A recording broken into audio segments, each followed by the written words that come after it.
Okay, you guys, I'm in a car headed to the doctor because today is pre-op day. So I would record some more once I get there, and I will be meeting my sister up there as well. Okay. Hi guys. Well, the pre-op went very well. Of course, I had to sign a lot of consent forms and initial and everything, and then pay the balance that I owed to them. And after that, I went and got into my robe. They went over what's going to happen, and they said it would take about 2.5 hours for the whole surgery. I actually had to go into the blue room, which is where you would do your pre-op pictures. So those would be the before pictures. So I went there and came out. I wish I could have gotten some things on camera, but I was not able to record inside. So what I'm going to do is just tell you all or give you all some information regarding pre-op if someone is going under surgery or is thinking about getting some type of surgery, reconstructive surgery or something like that. Then hope this video will be helpful for you.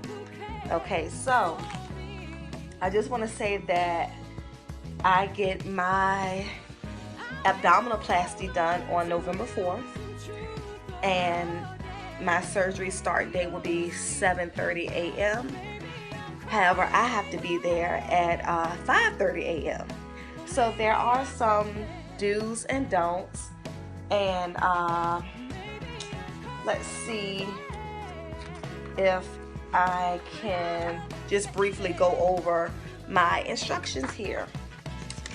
Okay, so pretty much it says just avoid all aspirin products containing aspirin. Also avoid ibuprofen, vitamin E, Nexaproxen, I hope I pronounced that right, and even herbal supplements. So the only thing you can take is Tylenol, and I'm not going to even take that. Of course, they told me don't do any alcohol drinking before, or at least 4 days beforehand. I had my drinks Friday night. I don't really drink like that, so just on a celebratory occasions. So I kind of figured they was gonna say that. That's why I went on and had mine Friday night. So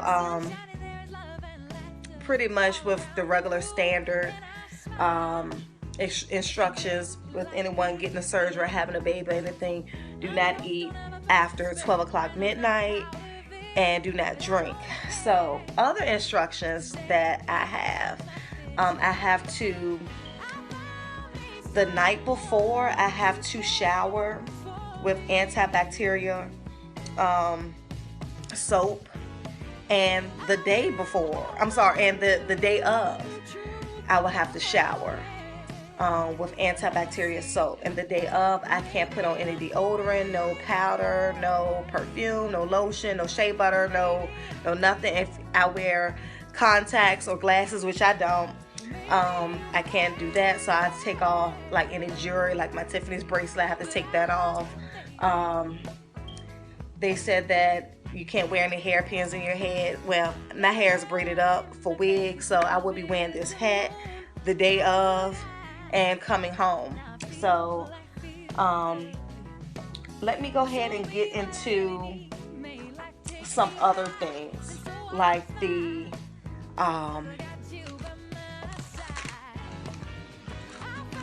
medication. So I'm going to get into that in a few. So this is my bag full of medications that I will have to take after the surgery. So I went on and got those the day of my pre-op. I went out on and got those. So it is one particular medication that I do have to take the night before. I'm pretty much not going to get into all of that. But one thing to my surprise was these syringes. So these are actually for blood clots, because the first 1, 2, 3 days I'm not going to be able to move. I'm going to be numb and this, that, and the other. And the pain medication may be wearing off, the one that they give me while I'm under, so it may be wearing off. So because I can't move, and to prevent blood clots, I have to give myself a shot in the thigh, and it already comes pre-filled up with the medication, so I have to give myself a shot in the thigh once a day for 4 days after the surgery. And another thing which I'm not sure of, but when I actually read it, I'm like, what? Let me try to find it. Was these. This is for nausea, vomiting, and feeling nauseated. However, these here, it said insert one of these things in your rectal every 8 hours as needed. So I hope I won't be needing this, because I don't know. Okay.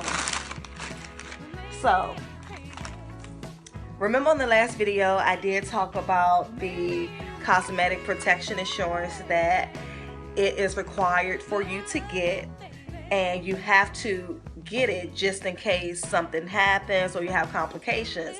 And of course, you know, God forbid, say if something happens, I can't sign for it while I'm under. So that's something that you have to pay for.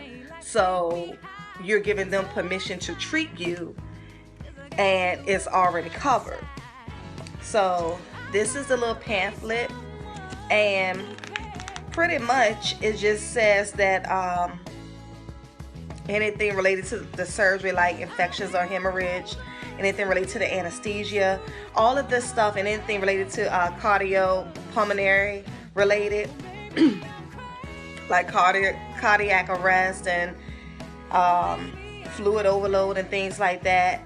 Pretty much it says the following complications are covered only after occurring and being treated within 45 days of surgery. So and it's pretty much like a little insurance. So I read over that. This here is another booklet that I received, and they kind of went over it with me, but I like to read things for myself. So pretty much excuse me, y'all, pretty much these are the series of injections that the doctor will give me while I'm in surgery for pain, and that will last about 2 to 3 days post-op to deal with, to pretty much alleviate the pain level. So it has here, oh, sorry y'all, it has here, you know, your recovery feelings from 1 to 10, 10 being severe and things like that. So of course they also explained to me regarding the drains, which I already knew pretty much about it by doing my research online or on YouTube. So I have to track down how much fluid I'm losing and write all of that down in the charts. Okay, so of course I've gotten a copy of my consent forms. I don't want to put the name, well I already told you who the doctor was, but anyway, my consent forms and everything. And you guys, me signing everything, I was nervous, and Dr. Zimmel did put me at ease. He really did, because it's like when you have a thought and then you actually